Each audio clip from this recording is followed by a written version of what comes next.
आप लोगों ने जो क्रियाएं की, सूर्य नमस्कार किया, स्ट्रेचिंग्स की, टायर फैट की बात हो रही थी।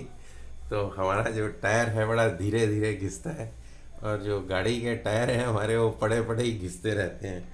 अगर आप टायर यूज़ ना करें तो उनकी हवा वैसे ही निकलती रहती है, और वो कुछ दिनों बाद अपने आप फ्लैट हो जाते हैं। और ये जो हमारे टायर हैं, इसको फ्लैट करने के लिए हमें ये सारा कुछ यत्न करना पड़ता है। तो अपनी अपनी कैपेसिटी के अंदर और अपनी शारीरिक क्षमता को देखते हुए लगातार करते रहें। और थोड़ा सा आज सिस्टम्स के बारे में बात कर लेते हैं। जो लोग कुछ नए साधक जुड़े हुए हैं या कुछ पुराने भी हैं तो उन्होंने पहले सुना होगा, उनके लिए ये एक तरह से रिफ्रेशर का काम करेगा। तो हमारे जो बनावट है, हम कैसे शरीर जैसे जैसे मकान बनाते हैं ना, तो क्या ईंट, पत्थर, रोड़ी, गारा, चूना, पानी, ये सब चीज़ें इस्तेमाल करते हैं। ऐसे ही हमारा जब शरीर बनता है तो एक सेल होता है, छोटा सा सेल, और वो डेवलप होता है। डेवलप होते होते जब बहुत सारे सेल्स इकट्ठे हो जाते हैं तो वो टिश्यूज़ का निर्माण करते हैं। और टिश्यूज़ जब इकट्ठे होते हैं तो एक ऑर्गन, टिश्यूज से ऑर्गन बनता है। ऑर्गन्स जब इकट्ठे कई सारे और कुछ ऑर्गन्स मिलके एक बॉडी का सिस्टम्स बनाते हैं, और कुछ सिस्टम्स मिलकर एक बॉडी का निर्माण करते हैं। So cell, then tissue, then organ, and then systems, and then body. तो सिस्टम्स के बारे में अगर हम कुछ सिस्टम्स की बात करें तो मेन सिस्टम हमारे बॉडी के अंदर जो है उसको कैसे याद रखें। हम लोग जब पढ़ते थे तो हमें जो ना हर सिस्टम का पहला लेटर हम उसको लिखते थे, और पहला लेटर हर दूसरे सिस्टम का पहला लेटर, तीसरे सिस्टम का पहला लेटर, चौथे सिस्टम का पहला लेटर, ऐसे 10 अल्फ़ाबेट लिखकर और उसको हमने मिला लिया और उस एक वर्ड को याद कर लिया। तो इस तरह से हमने उसको याद किया, अदरवाइज तो याद करने में थोड़ा सा मेहनत लगती थी। तो ड्रमर्स, CLN ऐसे याद रखा।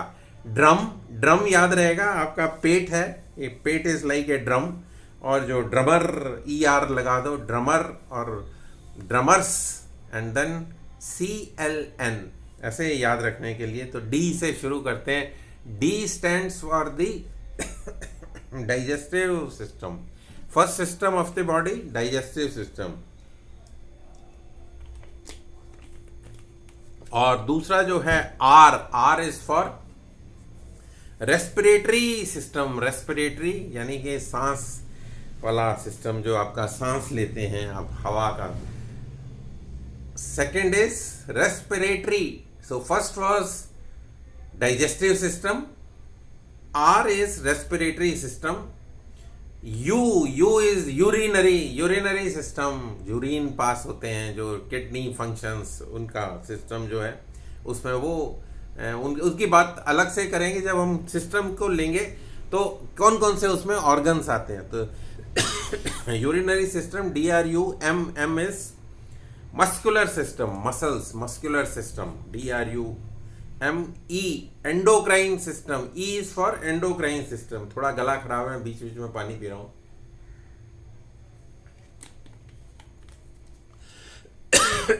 E is endocrine, so ER, second R for the reproductive system, reproduction, जो संतान उत्पत्ति का सिस्टम, उसको reproductive system. So DRUME, ME endocrine, R reproductive, and then S is for skeleton, ढांचा, skeleton system, जिसमें हमारी हड्डियां, अस्थि पंजर का जो ढांचा होता है उसको skeleton system बोलते हैं। सो ड्रमर्स, एंड देन C, अगला जो C है वो सर्कुलेटरी सिस्टम। सर्कुलेटरी सिस्टम में आपका हार्ट भी आ जाता है, और आर्टरीज, वेन्स, और ब्लड सर्कुलेशन। तो ये तो ब्लड सर्कुलेशन है। इसके अलावा और भी कई चीज़ें सर्कुलेट होती हैं बॉडी में, जो कि ब्लड प्रेशर से, ब्लड के साथ ही lymphatic system. Next is lymphatic system. तो इसमें लिम्फ नोड्स होते हैं। जैसे घर में आपने देखा होगा कि जगह जगह पे ना वो मैन होल बना देते हैं गटर साफ करने के लिए। तो गंदगी जब सफाई करनी होती है तो गटर का होल उठाते हैं और उसको क्लीन कर देते हैं बांस मार मार के। आप बुलाते हैं प्लम्बर को या उस स्वीपर को, तो उससे साफ करते हैं बांस मार के। ऐसे ही हमारी बॉडी के अंदर जो सिस्टम है, लिम्फ नोड्स नोड्स होते हैं, lymph nodes at different locations of the body, और वहाँ पे जो गंद इकट्ठा होता है उसको हम क्लीन कर देते हैं। तो lymphatic system, and then next is the neuro system, nervous system, जिसमें आप अनुलोम विलोम करते हैं तो नर्वस सिस्टम आपका एक्टिवेट रहता है। सो DRUMERSCLN, ऐसे 10 हमने पहला लेटर लेके एक ड्रमर CLN याद किया, और फिर एक एक सिस्टम को याद किया। अब एक एक सिस्टम के अंदर जैसे डाइजेस्टिव सिस्टम लेते हैं तो हमारा जो मुंह है, कोई बोलता है पेट से हाजमा शुरू होता है, कोई बोलेगा आंतों में जाके हाजमा शुरू होता है, कोई बोलेगा कि कहीं जो ये गॉल ब्लैडर के साथ वहाँ से हाजमा शुरू होता है। नहीं, लेकिन हाजमा हमारा जीवा पे जैसे ही हम खाना शुरू करते हैं तो जी एक हार्मोन क्रिएट होता है टाइलिंग, और वो टाइलिंग जब हम हार्मोन सीक्रेशन जिसके कारण आपको भूख लगती है और आप खाना खाते हैं, चबाते हैं, तो वहीं से खाना जो है आपका हजम होना शुरू हो जाता है। तो डाइजेस्टिव सिस्टम के अंदर आपके ये फूड पाइप, जिसको ईसोफेगस, और उसके बाद जो है आपका stomach, and then the intestine, and then the excretory parts जो हैं उसके अंदर आ जाते हैं। तो डाइजेस्टिव सिस्टम, ऐसे बाकी सिस्टम्स को एक एक करके लेंगे। अभी ऑलरेडी 6-6.5 मिनट होने वाले हैं।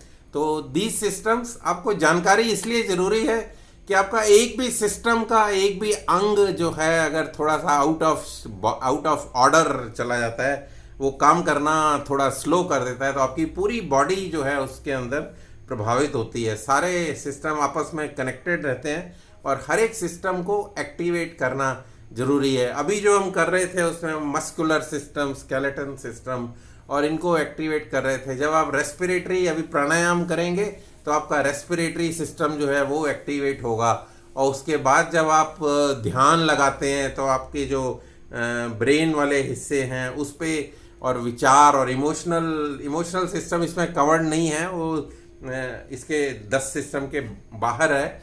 सो दो सिस्टम्स आर अफेक्टेड। तो हम एक एक सिस्टम पे जब हम काम करते हैं तो हमारी बॉडी जो है वो ऑर्डर में रहती है। बॉडी ऑर्डर में रहती है यानी कि आप जो भी कमांड देते हैं वो बॉडी एक्सेप्ट करती है। जैसे घर में कई लोग पेट पाल के रखते हैं ना, तो बाहर से आते हैं तो उनका इशारा समझते हैं, वो आपके पास आएंगे, आपसे प्यार करेंगे, आपके जो इंस्ट्रक्शंस देंगे वो फॉलो करेंगे। इसी तरह बॉडी के सिस्टम्स भी हैं, वो आपके साथ प्यार करते हैं। जब आप उन सिस्टम्स को उनकी रेस्पेक्ट करते हैं तो वो भी आपकी रेस्पेक्ट करते हैं। आप जो भी ऑर्डर देंगे, जो भी इंस्ट्रक्शंस देंगे, आपके वो बॉडी के सिस्टम्स आपके साथ कम्युनिकेट करेंगे। वो बोलेंगे भाई मैं थोड़ा सा आउट ऑफ ऑर्डर हूँ तो तुम मेरा ध्यान रखो। तो ऐसे ही आप अपने बॉडी के सिस्टम्स का जब ध्यान रखेंगे तो आपकी बॉडी जो है आपका भी ध्यान रखेगी और आपके हेल्थ को मेंटेन करके रखेगी। तो आज के लिए इतना ही रखते हैं, इस पे आगे चर्चा करते रहेंगे बीच बीच में। आज के लिए इतना ही। आप सभी का धन्यवाद। नमस्कार। थैंक यू गोपाल भाई साहब, बहुत ही जबरदस्त